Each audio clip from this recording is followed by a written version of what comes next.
अस्सलाम वालेकुम दोस्तों। आज मैं आपके लिए चिकन पुलाव की अमेजिंग सी रेसिपी लेके आई हूँ।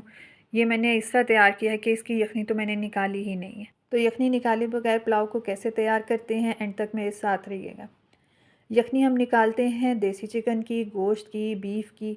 लेकिन जब हमने शेवर की मुर्गी का पुलाव बनाना हो तो आपको पता है इसकी यखनी नहीं निकालनी चाहिए। इसको सिर्फ हम रोस्ट करके तैयार करते हैं। बट मैंने इसको रोस्ट नहीं किया, बल्कि मैंने चावलों में ही इसको बना लिया था।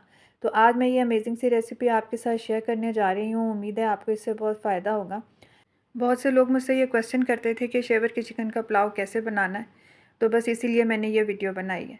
बहुत अच्छा पुलाव का जायका था, खिले खिले चावल थे और बहुत ही मज़ेदार इसका टेस्ट था। मैंने ये पुलाव एक दावत के लिए बनाया था, सब ने बहुत पसंद किया और आपके लिए मैंने ये वीडियो तैयार कर ली, आपके साथ शेयर किया।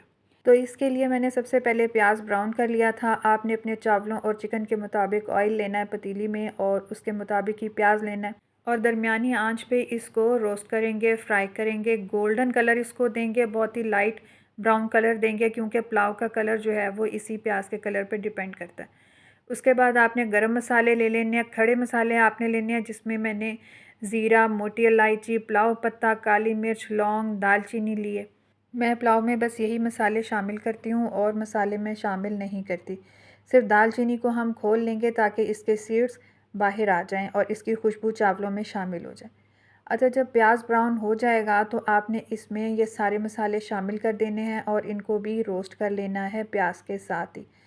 अगर आप गरम मसाला पिसा हुआ शामिल करना चाहते हैं तो वो आपकी मर्ज़ी है, वो आप बाद में भी शामिल कर सकते हैं। अच्छा, जब गरम मसाला भी रोस्ट हो गया था प्याज के साथ ही ऑयल में, तो फिर मैंने चिकन शामिल कर लिया था। मैंने 2 चिकन का पुलाव बनाया था और चिकन भी थोड़ा बड़े साइज़ में थे, वेट में ज़्यादा थे। और मैं इनको भी प्याज और गरम मसाले के साथ ही अच्छी तरह रोस्ट कर लूँगी जब तक कि चिकन का कलर चेंज ना हो जाए। और अभी आप देख रहे हैं कि चिकन का कलर चेंज हो गया है, चिकन वाइट हो गया, इट मीन्स कि ये अच्छी तरह कुक हो गया।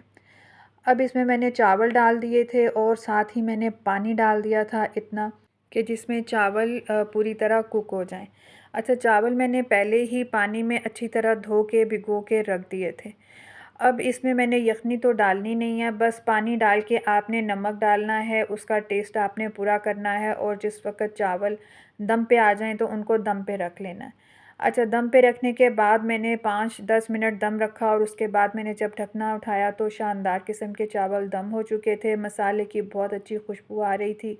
प्याज का कलर भी बहुत शानदार था, जिससे पुलाव का कलर बहुत अमेजिंग आया था और चावल भी बहुत खिले खिले खुशबूदार बने थे।